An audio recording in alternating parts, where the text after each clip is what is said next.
الرحمن الرحیم. د ملګرو د چې تاسو سره دوه شخصیات خیم نو یو خو عارف صاحب دی چې د دلزاک قبیلې د آل پاکستان صدر دی او د بل معزولا خان صاحب دی. مونږ نن د دې کلي ته د رستم سره خوا کې تاجې ته راغلو. نو دا صرف دا ذکر په دې غوره ګڼم چې دا علاقه چې ده نو دا اوس هم د دې قوم ده او په دې قوم پکې ډېر خد و خال دي او دوی پکې د سونو جربو مالکان دي او دوی دلته پوره ملدخل لري او د دې کلو مخکې مشر هم د دوی په لاس کې وي، اوس هم دي ملکې او داسې نور هم ډېر د یادو خلک دي او تر دې پورې چې د دوی رواره دلته کې طفیل انجم 2 پیره ایم پی ای پاس شوی دی،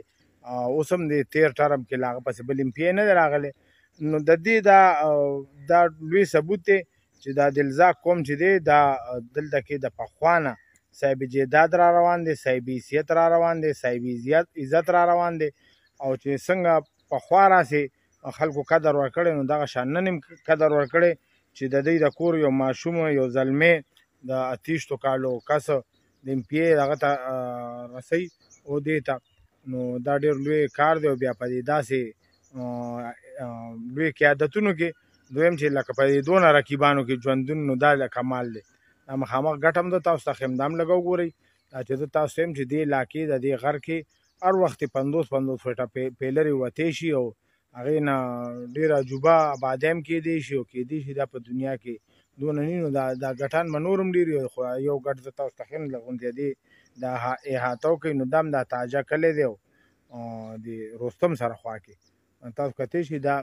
علاقه هم ډېره زرخیزه ده او دا مخامخ دا غر چې دی نو ما تاسو سره په مخکې هم پروګرامونه کړي چې دا د کړمار دا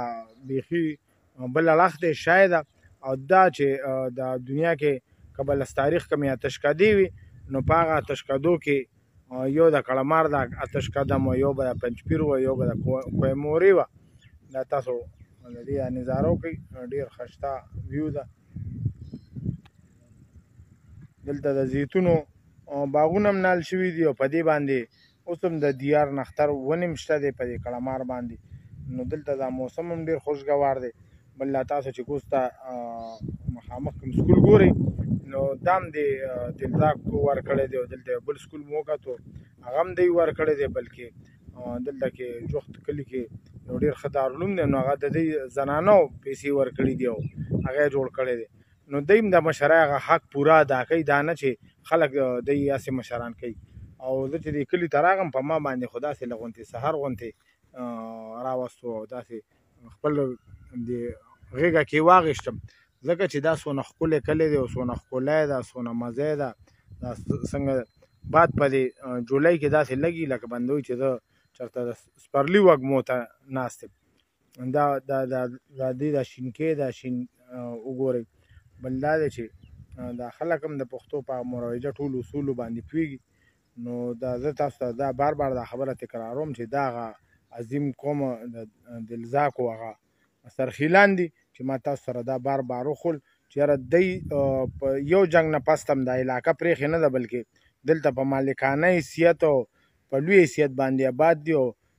دی چېرته تللي نه دي. البته که څه لږ تللي نو هغه راغلي د سوات د ملګرو له ملاتړ له ورورولۍ له نو هغه خلک واپس تللي وو، کنې دی نه تللي. دلته یې راځل تحصیل کې د عارف خان صاحب بکول په 22 کلو کې دلزاک قوم آباد دی او تاسو سره ما د دلزاک قوم هغه ټول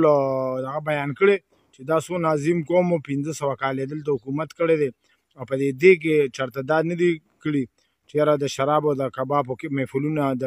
ګډېدو محفلونه کړي دي یا د ښځې د بل نه راشکولې څنګه شیرافګن قتل کو ښځې ترې وشکوله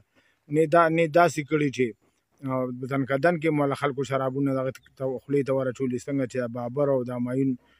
مرګ دا نه داسې دین الهي دا کړی بلکې دا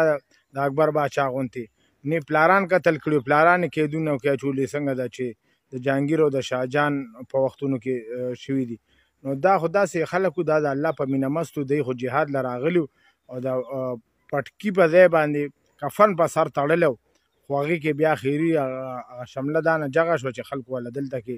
باچۍ ورکړه خو باچۍ هم دی د باچۍ په طرز نه کړی، سردارۍ په طرز یې کړی چې ملک به ورته ویلی شو.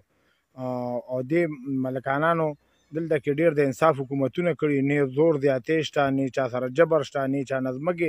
راښکلي، نه داسې څه ټکسونه لګولي. نو زه چې وایم چې دا د خلفای راشدون حکومتونو نو واقعي وو، خو دا دی چې دوی څونه احسانات کړي، دوی سره د احسان په بدل کې بیا احسان نه دی شوی، بلکې د خپلو خپې والي دي چې دا د تاریخ یو المیه ده. خو دا زه په دې بنا نه بیانوم چې یاره دا زه د بې اتفاقۍ په تور باندې بیانوم.